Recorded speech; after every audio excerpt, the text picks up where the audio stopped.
Halo guys, balik lagi bersama Bang Theo di sini. Kali ini Bang Theo akan melanjutkan cerita Against the Sky Supreme. Buat kalian yang penasaran, langsung saja ya simak video kali ini. Pada saat yang sama, Luwu secara pribadi memberitahu Qiu Yongming, seorang sesepuh penegak hukum di pintu dalam, tentang kematian Tan Yun.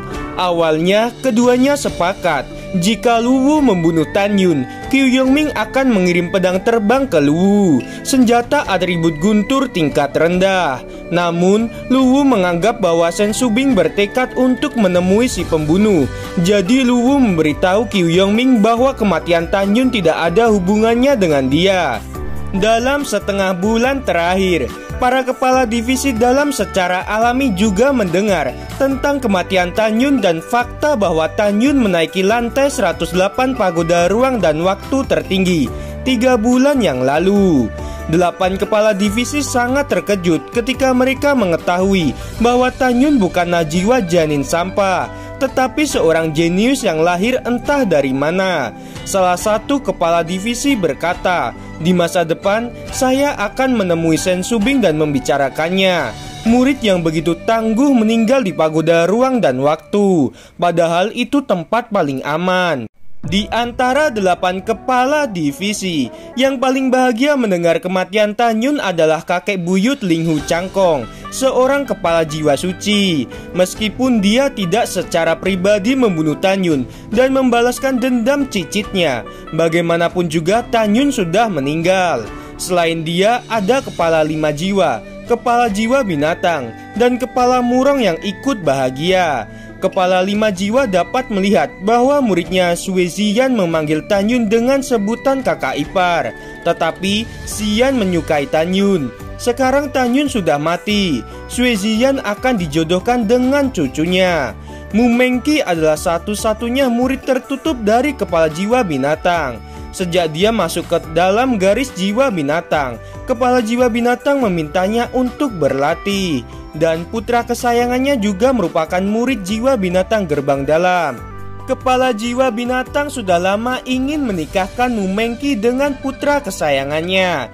Hanya saja dia tahu bahwa Mu Mengqi adalah tunangan Tan Yun, dan dia tidak punya pilihan lain selain memisahkan Mu Mengqi dengan Tan Yun. Tetapi sekarang Tan Yun sudah mati. Dia hanya bisa menunggu Mu Mengqi keluar dari pagoda dan melakukan pernikahan antara Mu Mengqi dan putranya. Di kediaman kepala Murong Sisi, kepala Murong Sisi mencibir dan berkata, "Apakah Tan Yun sudah mati? Dia masih ada ikatan dengan muridku Xiao setelah menyelamatkannya. Xiao adalah putri langit yang dibanggakan, dan di masa depan dia akan menjadi andalan divisiku." Ketika para kepala divisi sedang memikirkan satu sama lain, Murong Hong, tetua kedua dari jiwa binatang, dipenuhi amarah setiap kali dia memikirkan cucu satu-satunya, yaitu Murong Kun yang dibunuh oleh Tan Yun. Sekarang dia tahu bahwa Tan Yun sudah mati. Dia mabuk begitu berat dan meneriakkan nama cucunya di puncak. Di sisi lain, di Gunung Peri Changling, "Kamu tidak diterima di sini, kamu pergilah. Pergi, kamu tidak diterima di sini.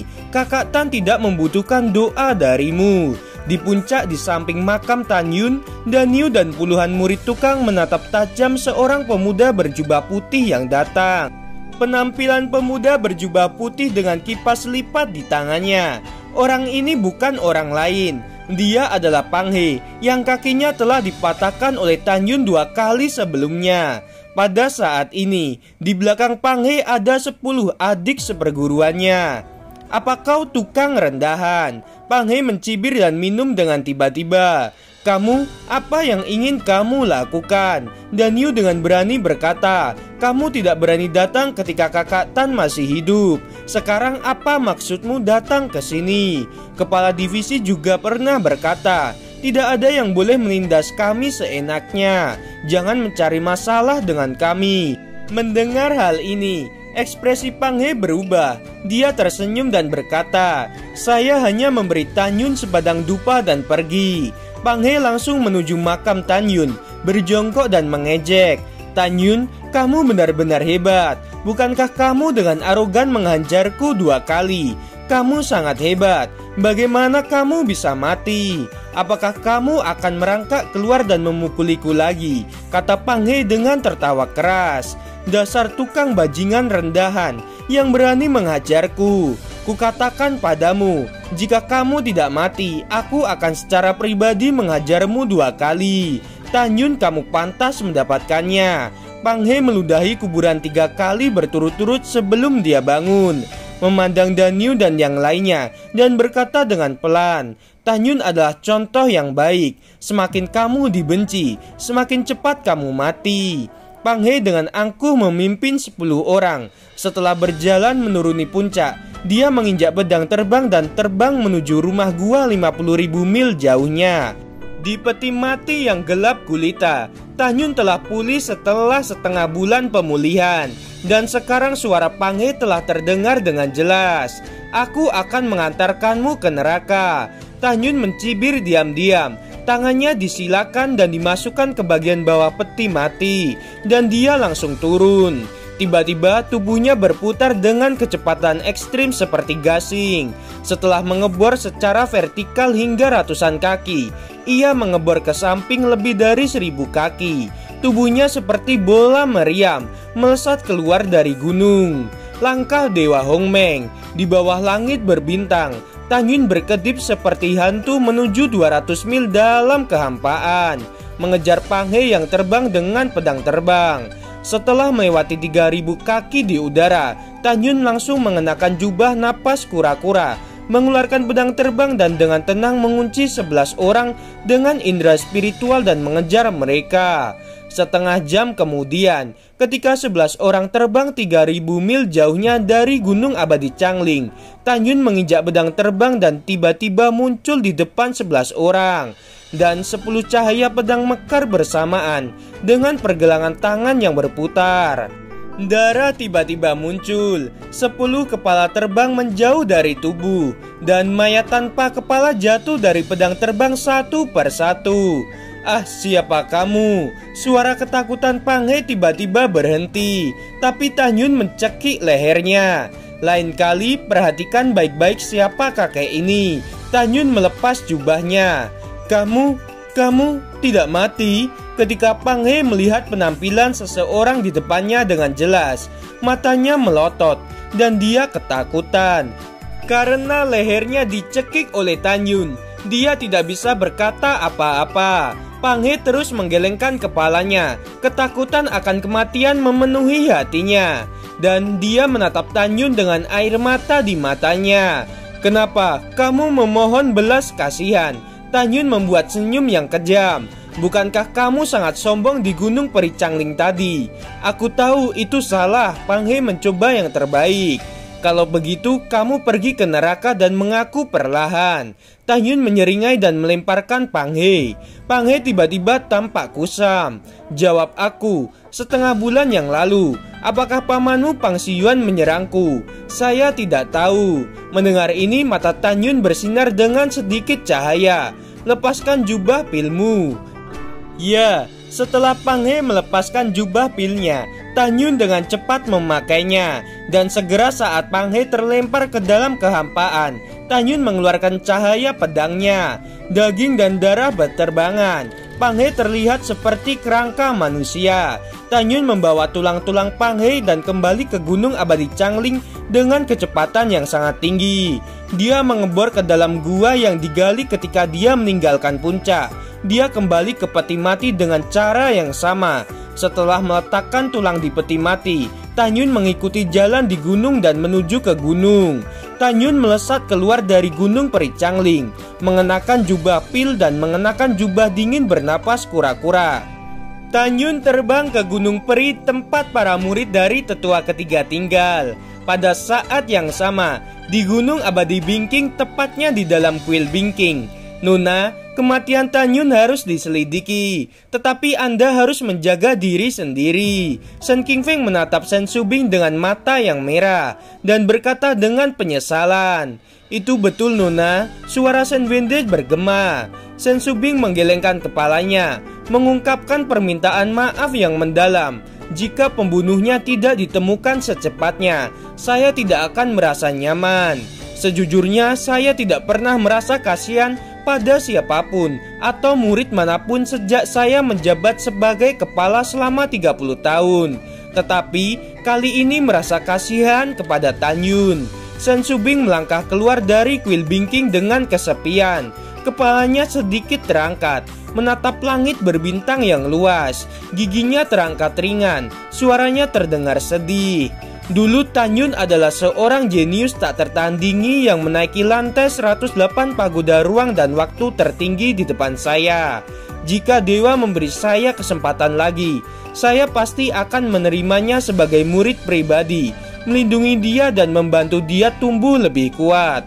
Namun, semuanya sudah terlambat. Ini adalah kesalahan terbesar yang saya buat sejak kehidupan saya, kata Sen Subing. Jika saya tidak menemukan pembunuhnya, saya benar-benar tidak bisa merasa nyaman. 4 jam kemudian, pada pergantian siang dan malam, Tan Yun terbang melalui kehampaan 50.000 mil jauhnya, melesat dari lautan awan di puncak, dan melompati sebuah gua. Siapa kamu? Begitu murid alam jiwa janin tingkat 8 di sofa membuka mulutnya. Matanya menunjukkan keterkejutan. Tiba-tiba orang ini tercengang. Katakan, di mana gunung peri Sun Abe? Tanya Tan Yun. 1000 mil di timur, kata murid itu dengan menggelengkan kepalanya dalam kebingungan. Apakah aku gila? Sepertinya aku melihat bayangan yang gelap. Murid itu menggosok matanya. Ini sangat aneh. Sepertinya saya terlalu lelah. Jadi saya akan tidur sebentar. 1000 mil jauhnya, di rumah gua puncak Gunung Peri, Sun Abe yang telah kehilangan 2 kakinya berkonsentrasi untuk memanipulasi api kelahirannya yang sebenarnya untuk memurnikan obat. Setelah kehilangan kakinya, satu-satunya keyakinannya sekarang adalah dipromosikan menjadi alkemis hebat tingkat menengah sesegera mungkin. Setelah mengangkat alisnya, Sun Abe akan menemukan cara menemukan sepasang kaki untuk dirinya. Tiba-tiba di dalam gua ada gelombang fluktuasi spasial dan Sun Abe tiba-tiba terkejut. Penghalang kedap suara. Siapa? Sun Abe baru saja membuka mulutnya. Tiba-tiba nyala api ungu mengalir dari luar gua dan menimpanya. Ah, tidak. Sun Abe jatuh ke tanah dalam nyala api. Siapa? Tolong lepaskan aku. Maafkan aku. Saat dia berguling, kekuatan spiritualnya yang kuat terus mengalir ke tubuhnya, mencoba menahan api yang menyala. Dia tidak bisa melepaskan diri dari api ungu. Dia tahu bahwa begitu dia melepaskan perlawanan penuhnya, dia akan dibakar sampai mati dalam sekejap. Tetapi sangat disayangkan bahwa kekuatan spiritualnya dengan cepat menghilang dalam api yang mengamuk. Dan pada kecepatan ini paling lama 5 napas, dia akan terbang menjadi abu dan musnah. Cucu Abe, kita bertemu lagi. Sebuah bayangan hitam perlahan melangkah ke dalam gua. Senior, tolong biarkan junior yang muda ini pergi. Saya tidak memiliki masalah denganmu. Jangan bunuh saya. Sun Abe terbakar, melepaskan kekuatan spiritualnya sambil mengutuk kepalanya. Kalau begitu, lihatlah. Apakah kita tidak memiliki keluhan atau kebencian? Tan Yun perlahan mengangkat jubah kasah dingin itu, menatap Sun Abe sambil tersenyum. Kamu sudah mati. Bagaimana kamu bisa dibangkitkan lagi? Sun Abe berteriak ngeri. Lampu kehidupanmu sudah padam. Bagaimana mungkin kamu tidak mati?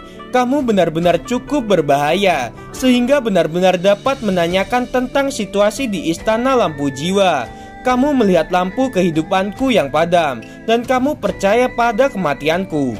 Tan Yun tersenyum dan berlutut.